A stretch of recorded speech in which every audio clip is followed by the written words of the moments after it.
말씀의 식탁 하루 한 장 출애굽기 묵상 출애굽기 제2장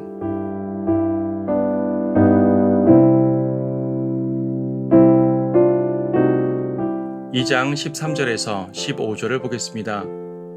이튿날 그가 나갔더니 보라 히브리인 두 사람이 서로 싸우는지라 그가 잘못한 자에게 말하기를 너는 어찌하여 내 동료를 치느냐 하니 그가 말하기를 누가 너를 우리를 다스릴 통치자와 재판관으로 삼았더냐 내가 이집트인을 죽인 것 같이 나도 죽일 생각이냐 하니 모세가 두려워하여 말하기를 분명히 이 일이 알려졌도다 하더라.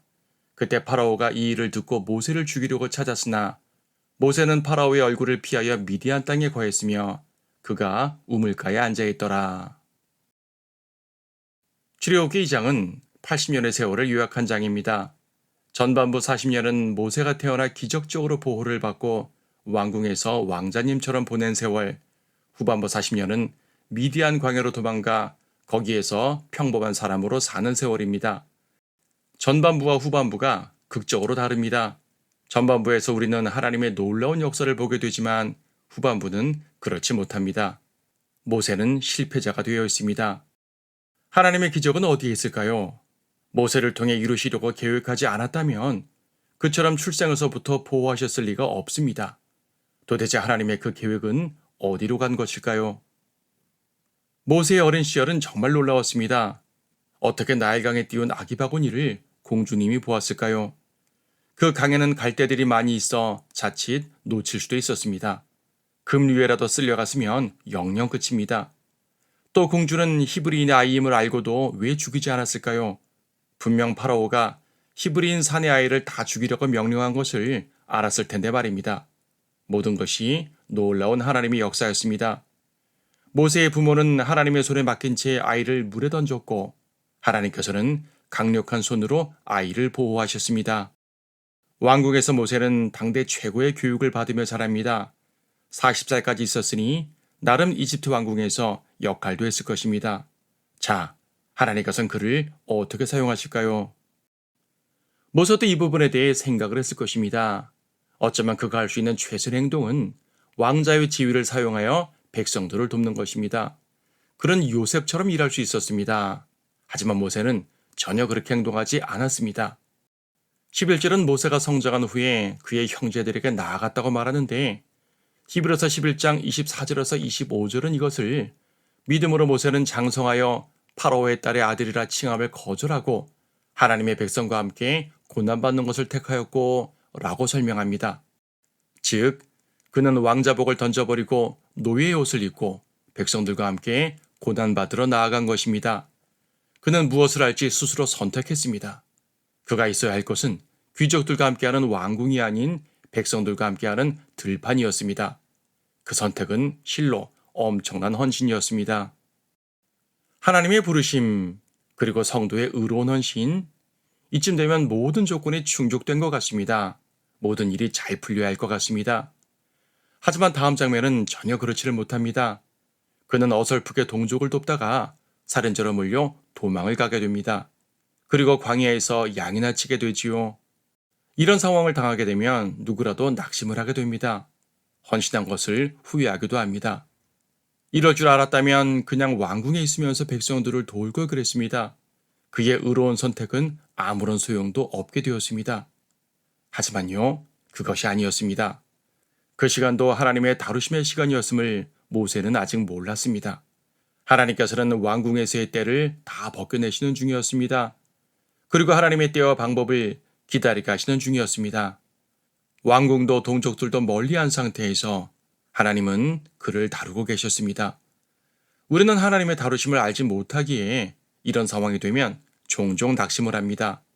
하지만 아직 끝난 것이 아닙니다. 하나님이 모세를 쓰시는 것은 이제부터입니다. 마찬가지로 지금도 하나님은 낭망하고 있는 우리들을 들어쓰실 준비를 하고 계십니다. 기억하십시오. 하나님은 성도를 위해 일하는 것을 결코 멈추지 않으십니다.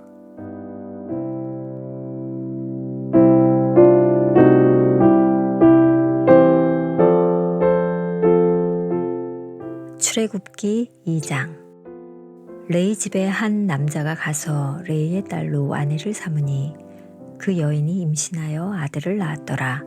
그녀는 그 아이가 준수한 것을 보고 그 아이를 3개월 동안 숨겼는데 더 이상 그를 숨길 수가 없게 되자 그녀가 그 아이를 위하여 갈대로 만든 궤를 가져다가 찰흙과 역청으로 바르고 아이를 그 안에 담아 강의 가장자리 창포들 사이에다 놓아 두었으며 그 아이의 누나는 그 아이에게 무슨 일이 일어나는지 알려고 멀리 떨어져서 섰더라. 파라오의 딸이 강에서 씻으려고 내려갔고 그녀의 시녀들은 강가를 거닐고 있더라. 그때 그녀가 창포들 사이에서 그 궤를 보고 시녀를 보내어 그것을 가져오게 하니라. 그녀가 그것을 열고 아이를 보니 보라, 그 아이가 울더라. 그녀가 그 아이를 동정하여 말하기를 이 아이는 히브리인들의 아이들 중 하나라 하는데 그때 그 아이의 누나가 파라오의 딸에게 말하기를 내가 가서 히브리 여인 중에서 유모를 당신께 불러다가 당신을 위하여 그 아이를 양육해 하리이까 하더라. 파라오의 딸이 그 소녀에게 말하기를 가라 하니 그 소녀가 가서 그 아이의 어미를 부르니라. 파라오의 딸이 그녀에게 말하기를 이 아이를 데려다가 나를 위하여 양육하라. 그리하면 내가 내게 삭슬 주리라 하니 그 여인이 그 아이를 데려다가 양육하니라. 아이가 자라서 그 여인이 아이를 파라오의 딸에게 데려가니 그가 그녀의 아들이 되니라.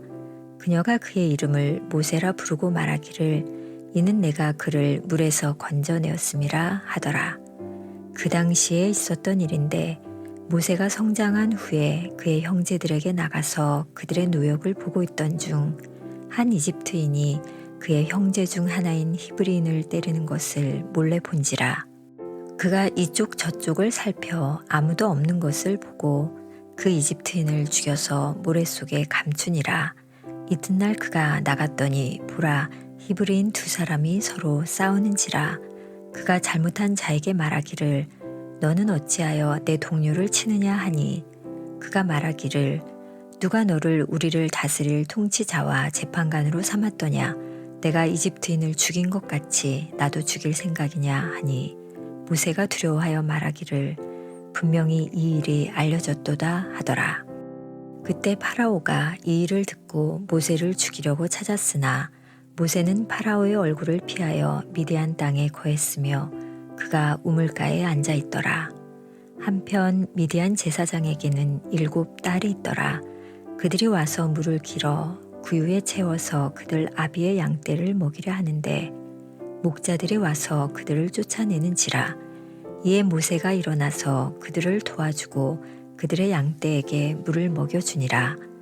그들이 그들의 아비 루우엘에게 가자 그가 말하기를 너희가 어찌하여 오늘은 이같이 일찍 돌아오느냐 하니 그들이 말하기를 한 이집트인이 목자들의 손에서 우리를 구해내고 우리를 위하여 물도 충분히 길어서 양떼들에게 먹였나이다 하더라.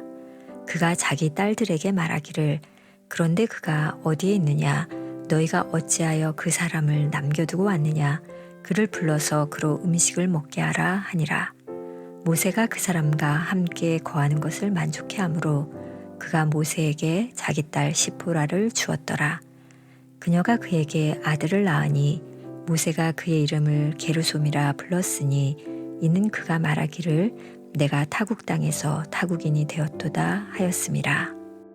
세월이 지나서 그 이집트 왕은 죽고 이스라엘 자손들은 노예 생활로 인하여 탄식하여 부르짖으니 노예 생활로 인한 그들의 부르짖음이 하나님께 상달되어 하나님께서 그들의 신음소리를 들으시고 하나님께서 아브라함과 이삭과 야곱과 맺은 그의 언약을 기억하시더라. 하나님께서 이스라엘 자손들을 굽어보셨으며 하나님께서 그들에게 관심을 가지셨더라.